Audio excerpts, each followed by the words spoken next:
Well, hello and welcome. We're going to finally cover the very last verses of 1 Timothy. We've been on this journey for several months. And so I'm just going to dive right in as we see the closing of his letter. Remember the beginning of it? Paul identified himself as the author. Timothy was the recipient, but of course it has authority with it. We saw last time the word charge, and this entire letter was not just for Timothy, it's for the church, it's for us today. So let's look at those verses and dive right in. So there's been a lot of discussion in various places of this letter about money. Money's a very practical issue. We see in this letter both deep theological issues, and then we see practical issues, and sometimes we see the relationship between the two. And money is one of those things because throughout the Bible, there are many, many, many verses about money. And even today, what is one of the things that causes us to derail our lives? An obsession with money, a focus on money. Yet, it's an important part of our life. It's an important part of even the functioning of a church. But he has some closing thoughts to come back to money, even though it was discussed in several other places. So he says, as for the rich in this present age, charge them not to be haughty, nor to set their hopes on the uncertainty of riches, but on God, who richly provides us with everything to enjoy. Well, let's first think about the word rich. What makes you rich? Is it the zeros in the bank account? Again, we did that in-depth study of Ecclesiastes, and we saw a man with all the zeros in the world. And even this week, we saw the largest financial contract ever bestowed upon an individual of $1 trillion for one of the big companies in the United States. But I would say this, what truly makes us rich? Are you rich because you have stock? Are you rich because you have houses, cars, whatever? It says rich in this present age. It says, as for the rich in this present age, and there are people, there are good people, there are evil people. Riches can fall upon many different type of people. But it says, be careful, charge them. There's that word charge again. That's a word of authority. Do not be haughty. Don't be so full of yourself. Be humble. We're going to see at the very end of the passage today, the last thought is about grace. Certainly we should not get riches with dishonest means. We should not commit evil. It should not be the focus of our life. And if we happen, if this happens to be you, and I guess it's a relative term, do not be prideful about boasting about your accomplishments. Don't look downward at others. And by the way, don't let that be your hope and your focus and your goal. Because in this present age, these riches are very uncertain. In fact, we've watched as we have a government shutdown, thinking again about the importance of money, and the stock market goes up and the stock market goes down. And there can be things like inflation. We should all be humble. Riches can be won and riches can be lost. They are not something that are guaranteed, even if we have them temporarily. But rather, the hope, our true hope, needs to be on God. And He's the one that provides us with everything. So first of all, again, if you happen to be in that category, you're blessed with those resources. Where did it come from? The money that we get all comes from one source. What we have and which we should be content with is that which God gives us. He is the provider of all things. However, I do want to say one thing, because I have found myself, and others I have known have found themselves, where we can take this into the continuum too far. And it says He's given us things to enjoy. And it's okay within, it's not our sole focus. It's not about just ourselves.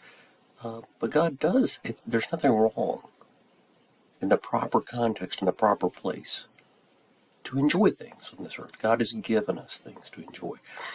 So we don't have to live with such severity that we can at times enjoy the resources that we have and take time to enjoy them. So while most people fall too far on one end of the camp, there is a balance in all these things. Be thankful with what you have, and we're going to see more, in the very next thoughts on this. Because he says, if you are rich in this present age, then what are some things you can do? You can enjoy it. And to some degree, take the resources you have, and if you have certain hobbies, if you have certain travel, certain things you want to do, enjoy them. But also, you're not just blessed for yourself, but we're to do good. Thinking again of other riches, rich in good works, not just rich. We, I guess, as a society, often only think of one side of being rich. There's riches in your character. There's riches in your family. There's riches in good works. Because God has given us to be stewards, a steward of our resources. What are we doing? Is it only about just our enjoyment? You enjoy it some, but it's also about what we can do with it, and to be generous, to be ready to share, to realize that we should be humble, and that it's not just mine, but it's something, as God has richly shared with us, that we are able to share with others as well. And he says, and then going from the riches of just this present age to thinking about something so much more long-lasting, storing up that true treasure.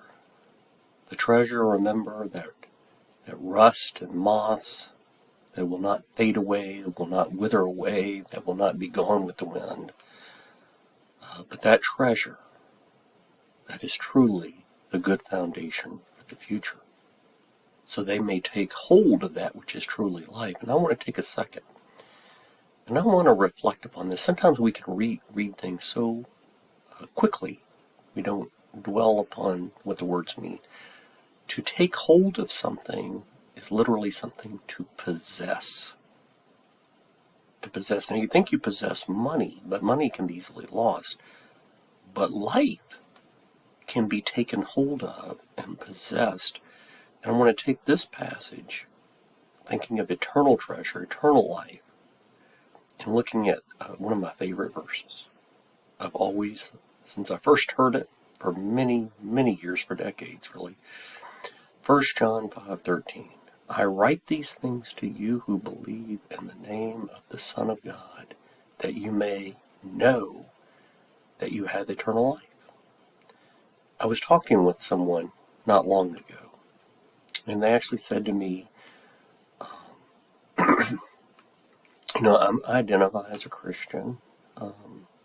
I believe the Bible. I believe in God, but I really don't know what's going to happen when we die. I wish I knew. I don't think anybody can know. I don't think they had seen this passage. I said, it's something I know. It's something I'm taking hold of. It's something that I'm possessing. And that's why it was written down for us. That's why the promise is there. That's what the Bible is a testimony to. That's what Jesus' life was a testimony to. I want to ask you, have you taken hold of that which is truly life? Do you know that you have it because you can? And that's a certainty. Riches are an uncertainty in terms of dollar amounts, cryptocurrency, investments, or whatever it may be, but this is something you can know with a certainty.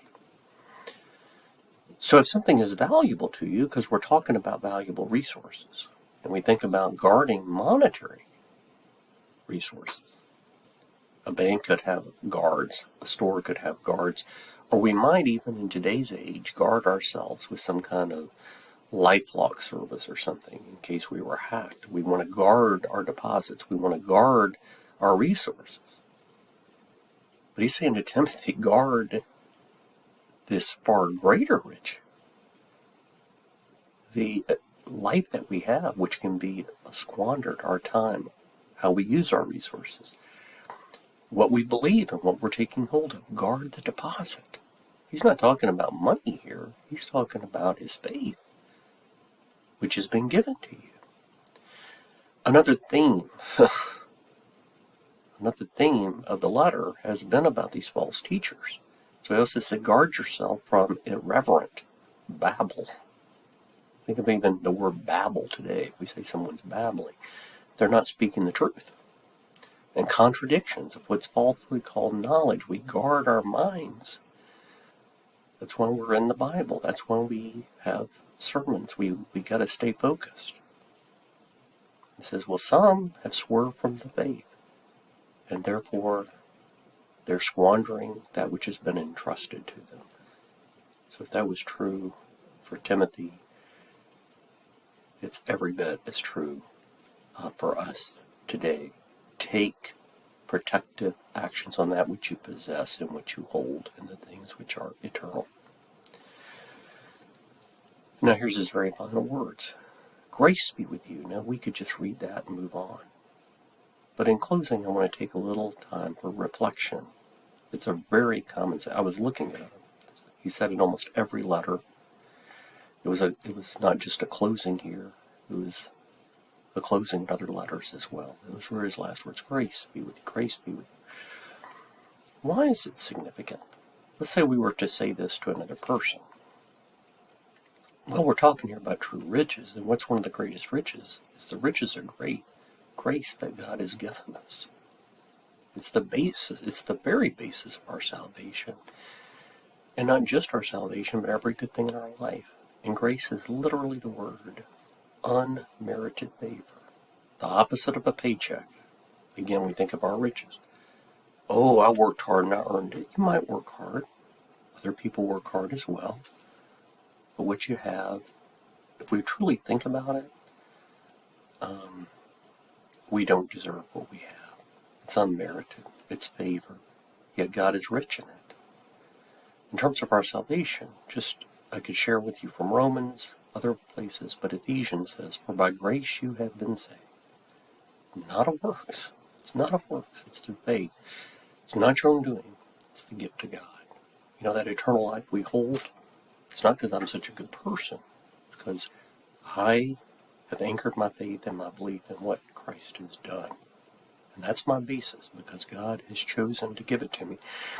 John 1:16 says, for from his fullness we've all received. It's available to all of us. It's available to you today. The greatest riches in the world. I would say greater than that contract I was reading about this week of $1 trillion. This is greater than that. Grace upon grace. It's about the true riches of our life. Not just our material possessions. The relationships we have. The health that we enjoy. Everything's grace upon grace. The law was given through Moses. It reveals our sin. But grace and truth came through a person. Jesus Christ. So this is a very important saying, that grace be with you. And how I want to end things today is that's my prayer for you. I pray that you have received the grace, the unmerited favor of God, that you have taken hold of eternal life. And I pray that grace be with you, grace upon grace, first for salvation, but in other parts of your life, that you would receive grace upon grace. And as you receive those blessings, that you're blessed to be a blessing, not haughty, not prideful, but willing to do good, to share, to take the grace you've been given, and to share those riches, the true grace, with others. Grace be with you.